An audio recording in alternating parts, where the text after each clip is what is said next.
ભરૂચના રહીશ અને આર્મી જવાન સામે 26 વર્ષ પહેલા હિમાચલ પ્રદેશમાં એક ગુનો દાખલ થયો હતો, જેમાં તેઓને આજીવન કેદની સજા ફટકારવામાં આવી હતી। જો કે અંતે તેઓની સજા માફ થતા જેલ મુક્ત થતા પરિવાર સાથે મિલન થતા લાગણીસભર દ્રશ્યો સર્જાયા હતા।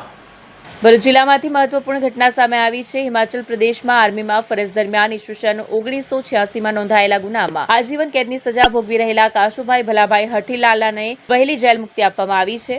નામદાર એડી સેશન્સ કોર્ટ કાંગરા દ્વારા ઇપીકો કલમ 460 અને 34 હેઠળ આજીવન કેદની સજા ફટકારવામાં આવી હતી। ત્યારથી તેઓ ભરૂચ જિલ્લા જેલમાં છેલ્લા 24 વર્ષથી સજા ભોગવી રહ્યા હતા। સરકારના નિયમો મુજબ અને બીએનએસએસ કલમ 473 હેઠળ કાશુભાઈ હઠીલાલાને વહેલી મુક્તિ માટે પાત્ર ગણવામાં આવતા ભરૂચ જેલ અધિક્ષકે તમામ સંબંધિત અધિકારીઓના અભિપ્રાય મેળવી કેસ ડીજીપી પ્રિઝન સિમલા ખાતે મોકલ્યો હતો। ત્યારબાદ જેલ સલાહકાર સમિતિની બેઠકમાં સકારાત્મક અભિપ્રાય મળતા હિમાચલ પ્રદેશ સરકારના ગૃહ વિભાગ દ્વારા બાકી સજા માફ કરી શરતોને આધીન વહેલી મુક્તિનો આદેશ આપવામાં આવ્યો। આદેશ અનુસાર ઇન્ચાર્જ અધિક્ષક એનપી રાઠોડ દ્વારા કાશુભાઈ હઠીલાલાને જેલમાંથી મુક્ત કરવામાં આવ્યા। જેલમાંથી બહાર આવતા જ પરિવારજનો સાથે તેમની ભાવુક મુલાકાત થઈ, જ્યાં ખુશી અને લાગણીભર્યા દ્રશ્યો સર્જાયા। પરિવારજનોમાં આનંદનો માહોલ જોવા મળ્યો અને સારા તથા ઉજ્જવળ ભવિષ્ય માટે શુભેચ્છાઓ પાઠવવામાં આવી।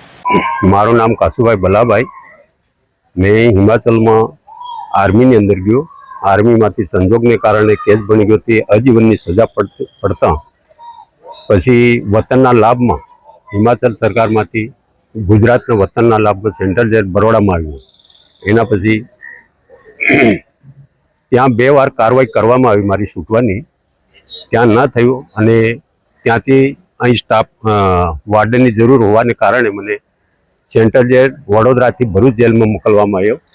त्यां अमारा अधीक्षक साहेब राठौड़ साहेबे अने जेलना स्टाफ बधे कारकुन वगैरह मेहनत करी अने मने हिमाचल सरकार में बधी कार्रवाई करी अने जेल मुक्त करवानी पूरेपूरी कोशिश करी छे।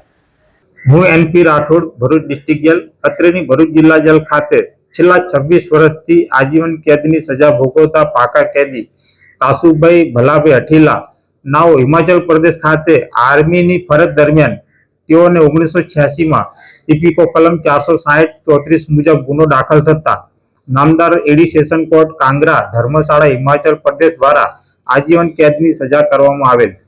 મજકૂર કેદીની વહેલી જેલ મુક્તિ માટે તેઓ પાત્રતા ધરાવતા હોય મજકૂર કેદીની વહેલી જેલ મુક્તિ માટે સંબંધિત અધિકારીઓના અભિપ્રાય મેળવી ડીજી પ્રિઝન સિમલા હિમાચલ પ્રદેશ ખાતે મોકલી આપતા તેઓ દ્વારા જેલ સલાહકાર બેઠક યોજી મજકૂર કેદીની વહેલી જેલ મુક્તિ માટે હકારાત્મક અભિપ્રાય થતા ગૃહ વિભાગ હિમાચલ પ્રદેશ સરકાર શ્રી દ્વારા બાકીની સજા માફ કરી મજકૂર કેદીને વહેલી જેલ મુક્ત કરવા માટે આદેશ કરવામાં આવેલ હતો।